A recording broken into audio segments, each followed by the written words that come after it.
Lechonk, lechonk, lechonk, lechonk, lechonk, lechonk, lechonk, lechonk, lechonk, lechonk. Contrary to what you've just heard, Lechonk will not be featured in this episode because it wasn't around in the times of Johto.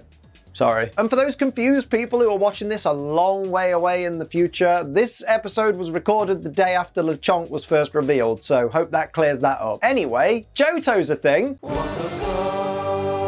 We begin today's episode with this direct quote from the narrator. Last time, Ash captured a Cyndaquil and his hopes were burning brightly. Now, it's the sun's turn. Technically, the sun's always burning brightly, mate. If it stopped, we'd be pretty screwed. Misty gets her Staryu to use its water gun to create a shower of water to help them cool down. And I want to know, why have they never thought of this until now? The number of times we've seen this lot desperately gasping for water or stuck in a heat wave or something, and they've never thought to use their water Pokemon like this. I'm just saying, remember this scene the next time one of the characters complains about the heat. So, are we supposed to just not question the fact that Squirtle's default target when Ash asks it to use water gun is Ash's own face? Squirtle knew exactly what it was doing here. Meowth hands over a water flask to Jessie, knowing full well it's empty. Mate, I know you're a criminal, but even for you, that's a dick move. Listen, I'm no expert. In fact, far from, but someone really missed a trick when they made this well. Surely you could have had the spout coming out of the Slowpoke's mouth and then had its tail as the pump. Like, it wouldn't have been that hard to do, right? And just think how cool it would have looked. Instead we get this. The well that this pump's connected to has apparently run dry, so a bunch of dust and sand and stuff comes out instead. I don't really think that's how pumps work, mate. I'm pretty sure you can't pump sand out of a well. This is some weird anime physics right here. After using a pair of divining rods to locate an underground water source, and after watching Jessie and James absolutely knacker themselves digging a hole, Meowth pushes a button and reveals this digging machine called the Super Diglett Mark II. Now firstly, and quite obviously, why didn't Meowth use this sooner if he knew he had it? And secondly, and I'd argue more importantly, why don't they just drive this thing to a nearby town? There's bound to be water there. Team Rocket end up tumbling down into a large cave, and a nearby sign says it's the Slowpoke well. The sign says that according to local folklore, the Slowpoke that come here are able to make it rain simply by yawning. They then realize that the townspeople are in need of water. And my question is, why don't the townspeople just get a Pokemon that knows Rain Dance? Like, they could even have someone bring one from out of town. Surely that would solve their issues in a heartbeat. The Slowpoke managed to evade Team Rocket by gently rolling and sliding into the water. Mate, I know Team Rocket are supposed to be bad at stealing Pokemon, but this is just tragic. They'd be better off just throwing Pokeballs at random. But then again, knowing Team Rocket, they probably forgot to bring any. Direct quote from James after Meowth says he thinks it's time to use the Super Diglett Mark II's secret weapon. From now on, use the secret weapons right away! Mate, I've been saying this for months now. And if they actually started doing this, Team Rocket could be unstoppable. Now you could help this channel become unstoppable if you hit the like button, share this video on social media, and of course leave a lovely comment down below. And if you can't think of a lovely comment, leave something generic like Slowpoke, more like you're joking, not another Kanto Pokemon episode.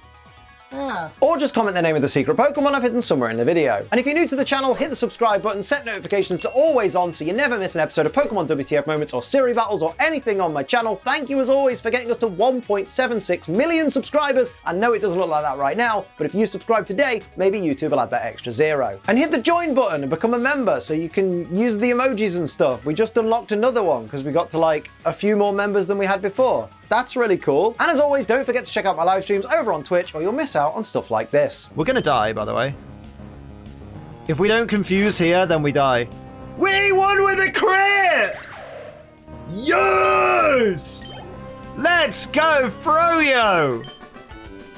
Holy shitballs! The gang realise they've reached Azalea Town and Ash wants to get to the gym right away. Misty then reminds him he needs to deliver the GS ball to Kurt. Ash says he can do that later. And then Misty replies saying, well, you can go to the gym later. And honestly, I'm with Ash on this one. Mainly because the GS ball's been barely mentioned lately. And I'm just kind of bored of it as a concept. Much like the writers at this point. As it turns out, because of the ongoing drought, the gym is closed, along with schools and other public buildings. Of course the gym's closed. We just can't have nice things like proper Pokemon battles, can we? Now we have to have yet another filler episode of Ash and friends randomly running around this stupid town trying to solve the mystery of the drought rather than moving forward in their adventure. Honestly, this Slowpoke is an actual mood. I pulled the same face when I realised we weren't getting a gym battle today. Well, actually butthurt about the gym thing. You're damn right I'm butthurt. I like Pokemon battles, especially important ones. Ash accidentally steps on a Slowpoke that's lying in the road, and a random kid alerts all the nearby adults that Ash hurt it, and this guy asks if he punched it. Now come on, who'd punch a Slowpoke? Honestly. Like, someone else asks if he kicked it, and that is something that could be done accidentally, and someone else asks if he bit it, which I guess is something that someone could do, because apparently Slowpoke tail is really tasty. But this first guy is just on a complete other planet, isn't he? Nobody would punch a Slowpoke. Use your noodle. It appears everybody in Azalea Town thinks Ash is lying about stepping on the Slowpoke by accident. Mate, are they all high? Like, you're telling me not one person in town thought... Well, I mean, it could have been an accident. Nope, they all just think this kid's battered an unsuspecting Slowpoke for no reason. The people of Azalea Town are all batshit. Pass it on.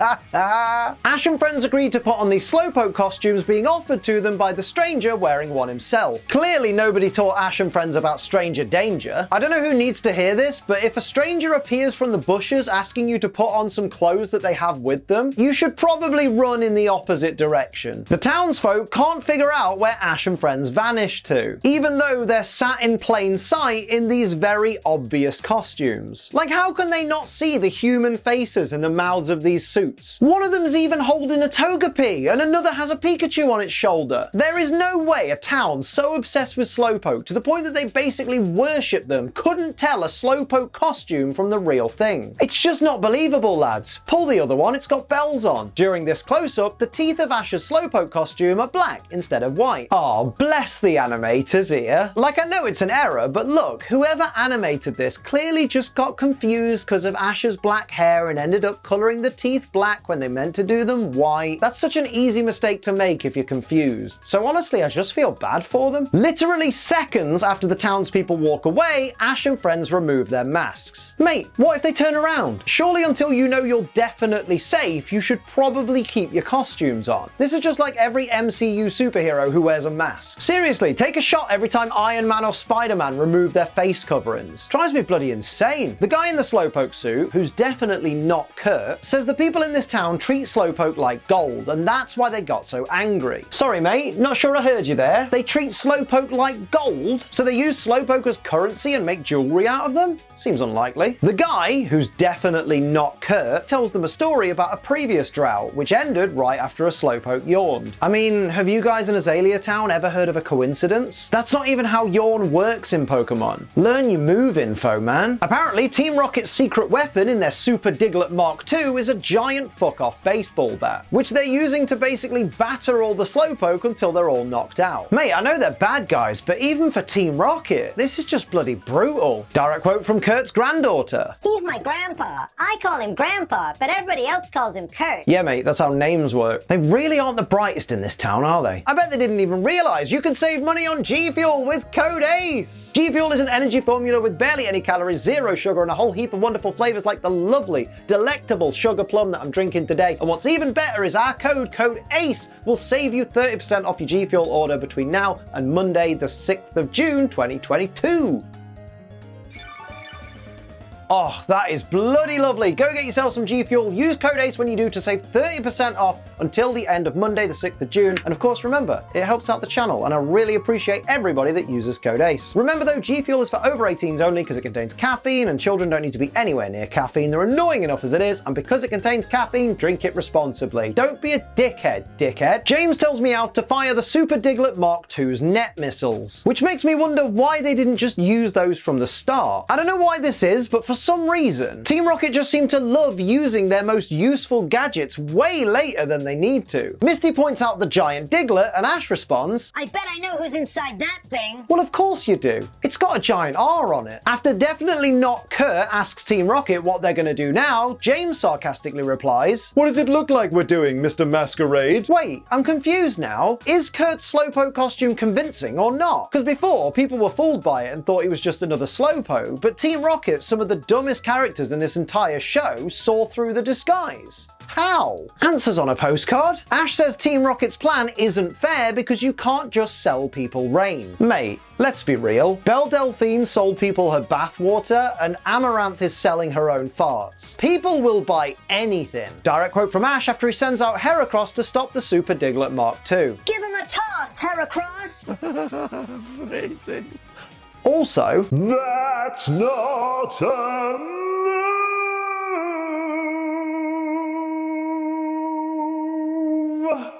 Meowth makes the Super Diglett Mark II fire a missile at Heracross. That's a bit overkill, don't you think? Sure, it was more of a rocket-powered punch than a nuclear warhead, but still. Meowth, mate. Bring it down a notch. You're here to steal, not murder. After all the Slowpoke head outside and onto the top of a hill, they all yawn one after the other and it begins to rain. And definitely not Kurt says, It's true. They are rainmakers. no mate, this is a rainmaker. But seriously though, like I said earlier, this could just be a massive coincidence. Brock asks if the others really think it was the Slowpoke yawning that made it start to rain. I for one don't think so, but you all know that by now. But also, just in case anyone hasn't noticed, it stopped raining. It rained for all of what, a minute? That's not going to save a town that just went through a drought. Come on lads, turn the juice back on. This is supposed to be life or death, isn't it? We then get a slow panning montage of all the areas that were previously dry and barren, flowing with water again and glistening and all that jazz. And it's definitely not painfully obvious that this is just filler to pad out the runtime. This is definitely just important, compelling story and was definitely 100% necessary. Mate, who are the writers trying to kid here? Definitely not Kurt tells Ash that they're the town's new heroes and that everybody in town now knows that stepping on that Slowpoke was just an accident. Wait, how do they know? Definitely not Kurt's been with Ash and friends the whole time, so it's not like he's been able to tell any of the townsfolk about Ash and friends' help, because if he told the townspeople when Ash and friends were still with him, then he wouldn't need to tell Ash and friends that he'd told them, right? Oh wow. Definitely not Kurt was Kurt all along. This was a shocking revelation that nobody saw coming, said no one ever. As the episode ends, the narrator says Azalea Town is full of surprises. Mate, it's not full of surprises. Anyone with eyes could have seen Kurt's face through that costume, or Ash and friends could have just asked the guy his name earlier. I'll tell you exactly what the town's full of though. After all, have you met the townspeople here? Azalea Town is full of arseholes. Pass it on.